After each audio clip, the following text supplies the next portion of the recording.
আমরা ওই রিক্সা এত অ্যাক্সিডেন্ট করে যা বলার মতো না। হুন্ডা এই যে বাজাই দে, বড় বড় গাড়ির সামনে দিয়ে ওভারটেক করিয়ে যাচ্ছে। লোক অনেক লোক অ্যাক্সিডেন্ট করছে, অনেক মালামাল চুরি করিয়া এই যে এক লোক বাজার করিয়ে দিচ্ছে যে একটু খারাপ আমি একটু পান খাই আই, হে লইয়ে টান দিয়ে গেছে গা। এই ধরনের বহুত শিকার আছে। আর এই সদর রোডে ওরা এই 5টা রোড না ঢুকলে আমাকে ওই রিক্সায় আর যাত্রী ওঠে না। ওই যে দেখলি না এতে আর যাবো না, তোমাকে এতে যাবো না, ওই যে উঠতে দৌড় দে, যার জন্য আমাকে অনাহারে অর্ধহারে দিন কাটাইতে হয়। আমাকে রিক্সায় কোনোদিন অ্যাক্সিডেন্ট করে নাই ইনশাল্লাহ। আর ওই রিক্সায় মোর ঘুরে যে সময় এই সময় 2-4টা অ্যাক্সিডেন্ট লোক গাড়ির উপরে এ বাইরে সে বাইরে আমাকে উপরে গাড়ির উপরে ফেলাই দেয়। এতে খুব অ্যাক্সিডেন্ট করে, অত্যন্ত দ্রুত ব্যাগে চালায়, এতে ফিরে না। মানুষের হাত যায়, একবার এক লোক এক মহিলার হাত বাজাই টানিয়ে লেগে গেছে, ফিরিয়েও চায় না।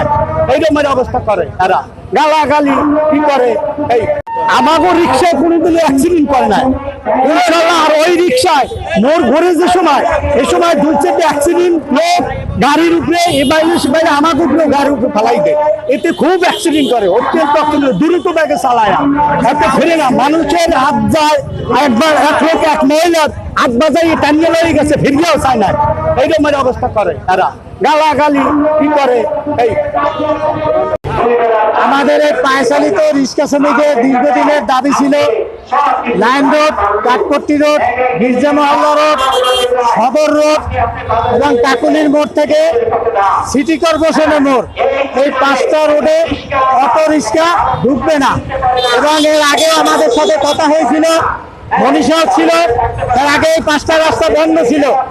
কিন্তু তারপরে আমরা দেখতে পেলাম 5টা রোড তো দূরের কথা, এই সদর রোডও তারা দখল করে নিয়েছে।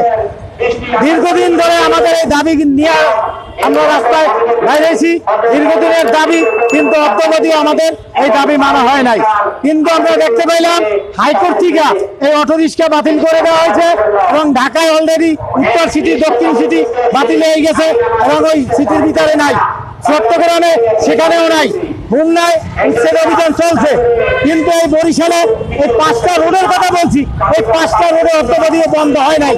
আমরা বারে বারে প্রশাসনের কাছে জোর দাবি জানাচ্ছি এবং জানাই আসতেছি, কিন্তু এর পরবর্তীতে যদি না মানা হয় এবং আমাদের এই দাবিগুলো যদি বন্ধবাদ না করে, তাহলে আমরা কি করব? আমরা রাস্তায় নামে আমরা অনুসরণ কর্মসূচি দেবো এবং প্রয়োজনে আমরা না খেয়ে রাস্তায় শুয়ে পড়বো। যতক্ষণ পর্যন্ত আমাদের দাবি আদায় না হবে ততক্ষণ পর্যন্ত আমরা এই রাস্তা ছাড়বো না। দেখবেন আমরা গরিব মানুষ, আমরা কই যাব? এখন আমাদের দৈনন্দিন 1-150 টাকা ইনকাম হয়, এই 1-150 টাকা দিয়ে আমরা কি করবো?